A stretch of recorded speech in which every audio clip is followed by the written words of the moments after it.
Hello everyone.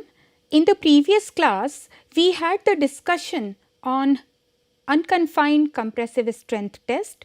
We saw that what all are the various factors that influence the results of UCS test. Then we saw that what can be the failure modes. So I discussed with you that there can be 3 modes of failure, and out of which I explained you that why all these 3 modes of the failure they are occurring, and we saw that the first mode is the most common mode of the failure. So today we will extend our discussion from that point onwards, and we will see more details about the failure mechanism. Then we will see some aspects related to post peak behavior of the rocks under UCS test. Then this will be followed by the discussion on some of the indirect methods that are used to determine the compressive strength of the rocks, because in case of the poor rocks it may not be possible to get the regular specimen with L by D equal to 2 or between 2 to 3. So therefore we need to have some kind of an indirect method in such cases so that we can find out the UCS of rock. So let us start with the discussion related to failure mechanism of specimens in compression. I mentioned to you that there are 3 modes of failure. The first mode was comprising of that at the end, that is at the failure, you will get 2 end conical fractions along with the highly fractured zone. So all other part except for the conical region, 2 end conical regions, you will get heavily micro cracked area. So why that is happening? Let us try to get the answer of this why today.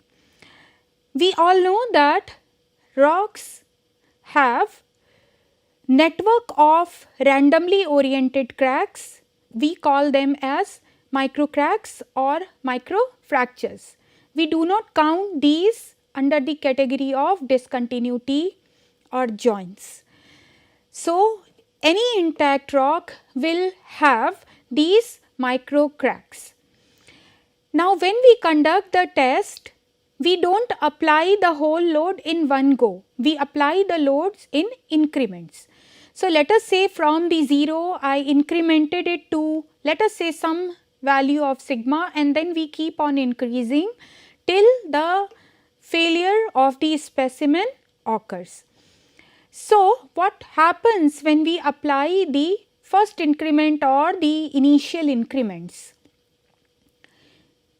The cracks are oriented randomly.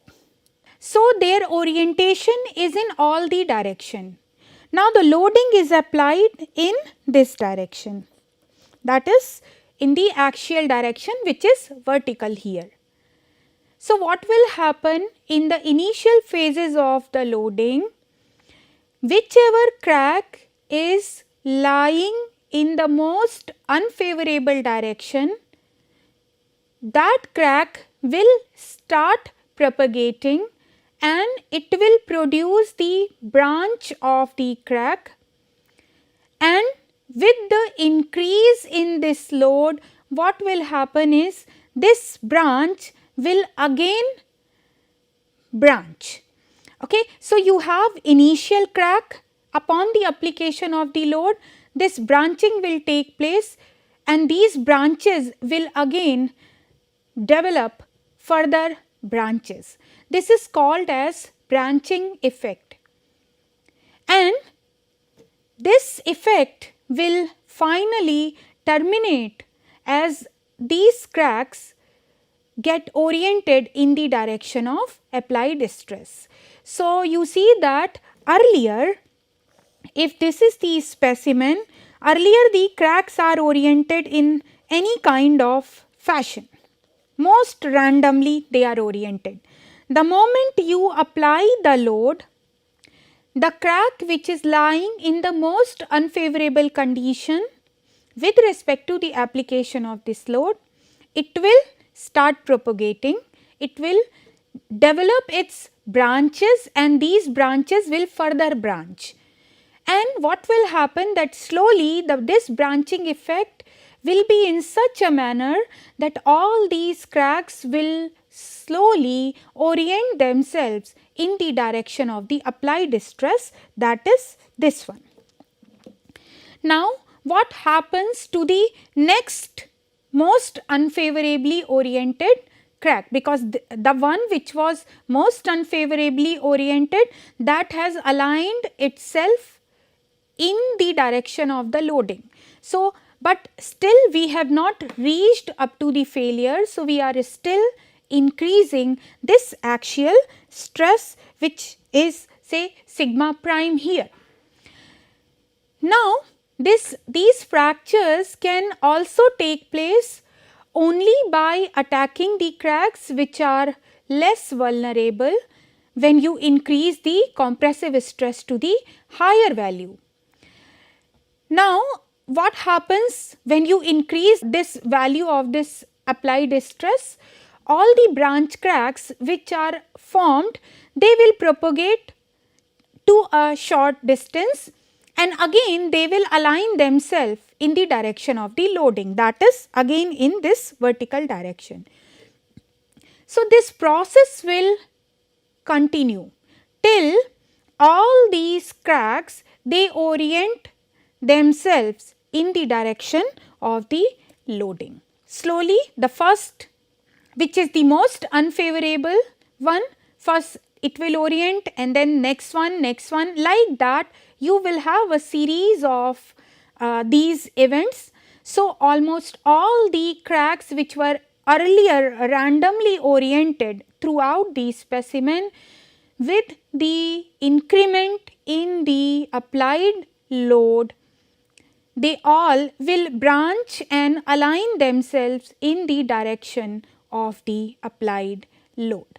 So, what will happen? Ultimately, there is going to be sufficiently intermeshed network of crack that would be formed, and that would lead to macroscopic failure to result.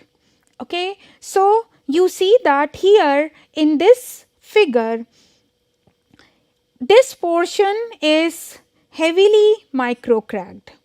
Okay. So, all these cracks which were earlier very randomly oriented in all the direction, now you see here more or less they are oriented in the direction of the load application, that is in this direction.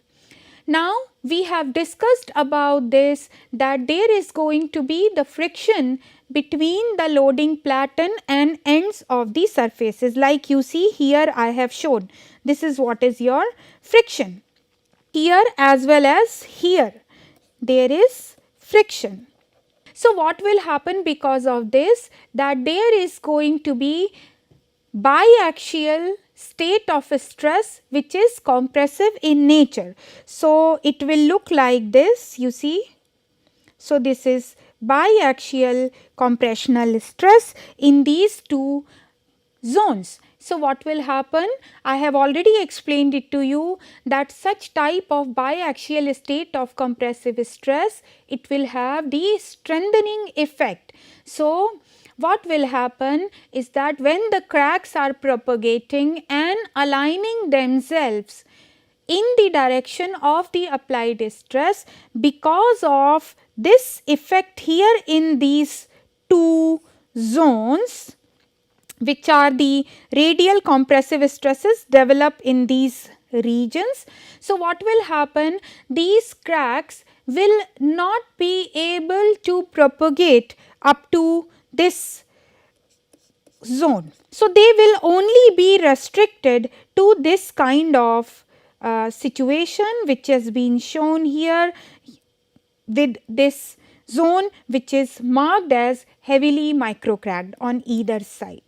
So, these cones once again because of the lateral constraint.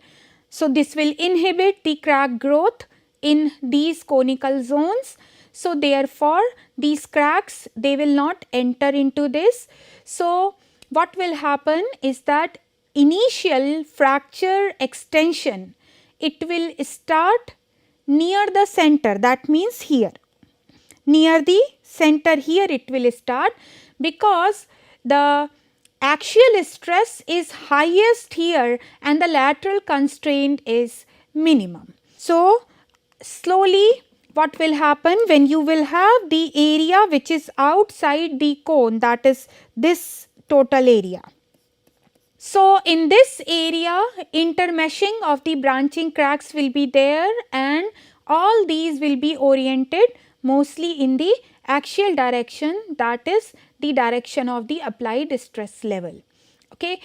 Because of this inhibiting effect of the radial constraints, these crack will not enter into these two conical zones, and they will contribute to the total fracture along the lines more or less intersecting the diagonals of the specimen. Like you see here, we have shown more or less these are like, if I just try to draw the diagonal of this specimen, so it will be like this. Similarly here also you will have the other diagonal. Mostly along the diagonal direction they will have macro cracks, and finally at the failure what will happen is you will have this kind of situation where along the diagonal you will have the micro cracks, then you will have these two conical sections which will be free from these micro cracks, and then remaining portion will be heavily micro cracked. So, this is what is the reason behind the first type of failure mechanism, which is the most common mechanism of failure of rocks in compression.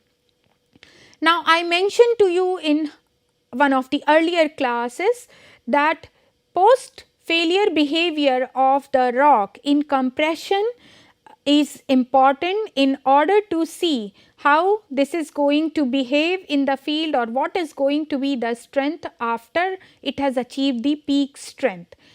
So, as far as the normal testing machine is concerned, it is really not possible to obtain the post failure curve using such machines. I have already given you the range of the stiffness of these normal testing machines. So, when you test the specimen in the normal testing machines, what happens is that peak strength is just exceeded, and then suddenly the rapid failure occurs because of the release of that excessive energy from the testing machine, and that process is so rapid that it becomes almost impossible for the normal testing machine to capture that. That is how the stress strain response is going to be post peak. So, in order to capture that post failure behavior, one needs to go for the use of stiff machines, that is test the specimen using stiff machines. When I say stiff machines, means stiffness of the machines are more as compared to the normal testing machine. Again, this is not in our hand, manufacturer will take care of this, but then we should know philosophically that what is the difference between normal testing machine and stiff machines, and how a machine's stiffness is increased. See, any machine is comprised of various elements. There can be beams, columns, anything. Okay, you will have the loading platen, and then you will have a jack through which it will move in the vertical direction. The increase of the cross section of these elements take place, and reduction in their length is there as compared to the one which normal testing machine has. So, that machine we call as stiff machines. What I mean to say is that for making a normal testing machine to a stiff machines, we need to increase the stiffness of the machine by increasing the cross sectional area and reducing the length of various elements of that machine. So that's how we get the stiff machines. Again, it is not in our hand. There are ready-made machines which are available. So depending upon the requirement that we want to have in our lab, we purchase the machine with predetermined stiffness. These post failure curves in general, they are characterized by sudden drop in the load carrying capacity, load bearing capacity, followed by more gentle slopes when they are tested in uniaxial compression.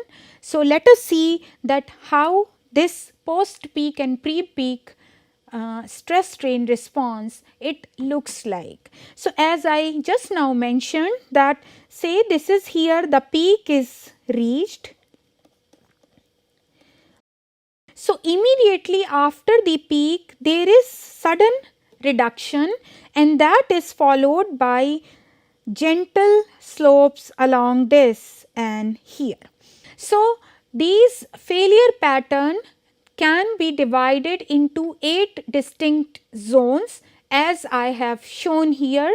You can see that it is varying from zone 1 to zone 8. Now the question is, what each of these zone signifies? Regions 1, 2, 3, what happens when you apply the load in the very beginning? When these loads are applied, some of the existing cracks, they close.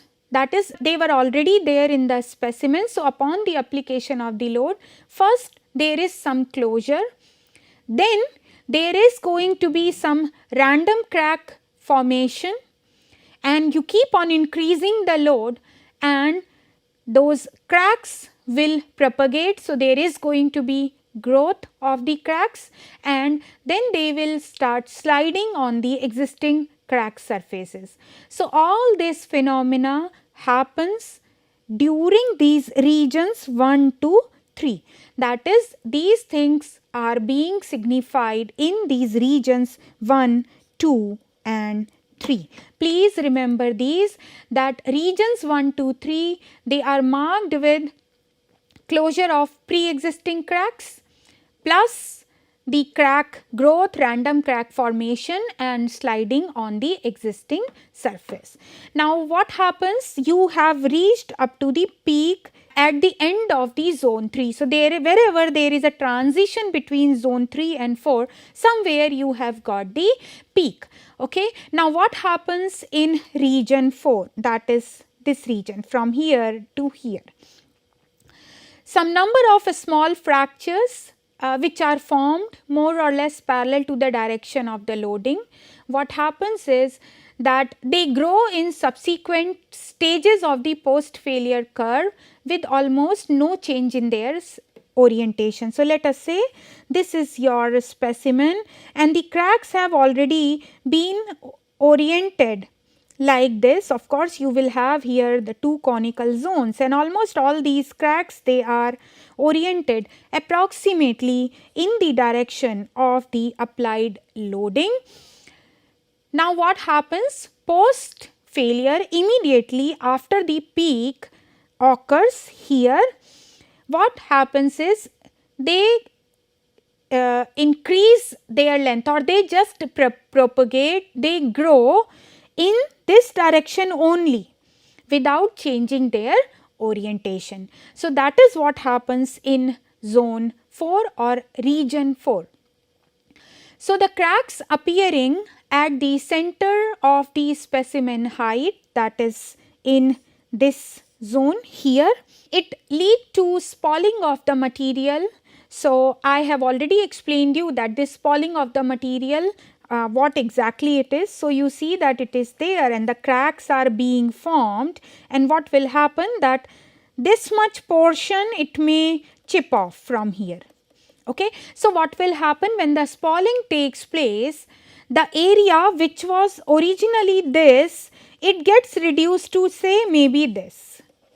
So, there is reduction in the cross sectional area, and what will happen because of that, that spalling will keep continuing in the region 5, and you can see that there is going to be the drastic reduction in this stress. Why this is so? Because of the spalling there is going to be the reduction in the cross sectional area. So, that spalling continues in region 6 also, but it is followed by small steeply inclined shear fractures, like you see here it is.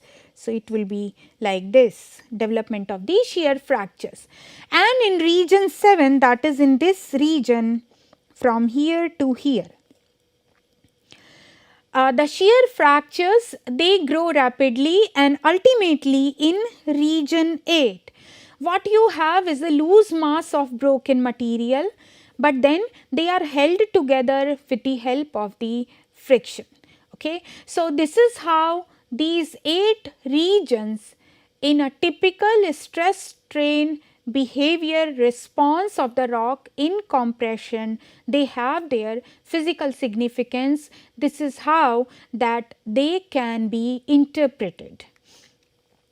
Now, the reduction in the load bearing capacity of the specimen in this post failure behavior, that is beyond this, is because of the reduction in the effective cross sectional area due to cracking of the specimen. When the reduction in the cross sectional area of the specimen is going to be there, then you will have that specimen with lesser strength characteristic. So, it is all because of the reduction in effective cross sectional area. Now, we will have some different types of rocks. In case if we have reasonably good quality rock and the core recovery or from the field, that whatever we have got, if we have got some good length of the specimen, or if we are able to make the specimen of L by D more than 2, then it is easy for us to carry out the UCS test on that cylindrical specimen in the lab, following the standard procedure as we have already discussed. But what happens, you know that different type of rocks exist.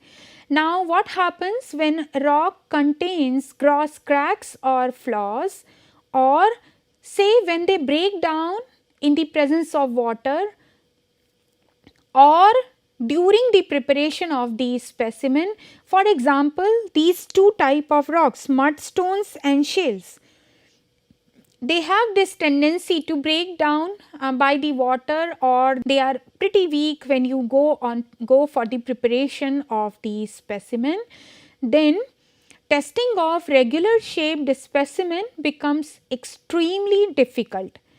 So, in that case, there are few methods that the testing of the irregular specimen can be carried out in that case. It is useful especially in case of the weaker rocks, where it is really not possible to have the regular specimen with L by D ratio more than 2. But at the same time, it is also useful for very strong rocks, because sometimes these very strong rocks, again the extraction of the specimen from the sample becomes very difficult, and you may require special machines to extract the specimen from the sample. So, in that case also the testing on the regular specimen is helpful. Now, this testing on the irregular specimen, it has a direct relevance to the degradation of coal, which can happen during the process of the transportation. You remember I mentioned to you that during transportation one needs to be extremely careful so that new cracks are not propagated in the specimen that have been retrieved from the field. Okay. So, there are few methods. So, we are going to discuss two methods here. The first one is named as ISRM method. Once again, this ISRM is International Society of Rock Mechanics. So, they proposed method in 1961. So, what is done in this case is that egg shaped irregular specimen is taken. Now, on one side we say that it is the egg shaped irregular specimen, and other side we are saying that it is irregular specimen. So, you see there are two things, irregular and egg shaped. So, what we do here is how to make this egg shaped irregular specimen. See, the specimen can be like this. It may have some sharp edges here and there. So, what we do is we give this specimen light hammer blows and we try to get this kind of specimen, more or less this kind of a specimen which is egg shaped, okay, from this. So, we need to give the light hammer blows and we need to prepare 15 to 20 specimens with mass difference of plus minus 20%, which are tested parallel to the longest axis. That means it should be tested like this. The load is applied along this and the planes of lamination should be perpendicular to this. That is like this, it should be like that. Okay, so the sample is to be prepared keeping these two things in mind, and the ratio of the dimension can be 1.5:1. That means if this is 1.5 times, let us say D, so this dimension should be D, and roughly the volume should be about 100 centimeter cube. So, we prepare this type of specimen and then we test it. So, in this case, like for UCS, I mentioned to you that you need about at least 5 specimen, but in case if you are carrying out the test on the irregular specimen, one needs to go for 15 to 20 specimens for the testing. But then one needs to keep in mind that more or less their mass difference is plus minus 20%. They should be tested parallel to the longest axis and perpendicular to the plane of laminations.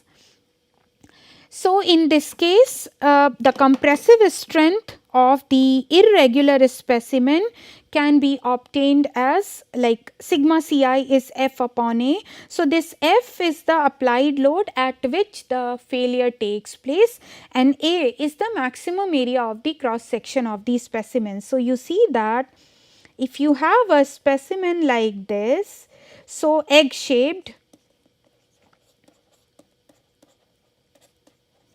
so in that case it will have the maximum area somewhere in this zone. Okay. So, this area is this one. So, this is what that you will get for the irregular specimen. But what we want, how have we defined the UCS? That means cylindrical specimen with L by D varying between 2 to 3.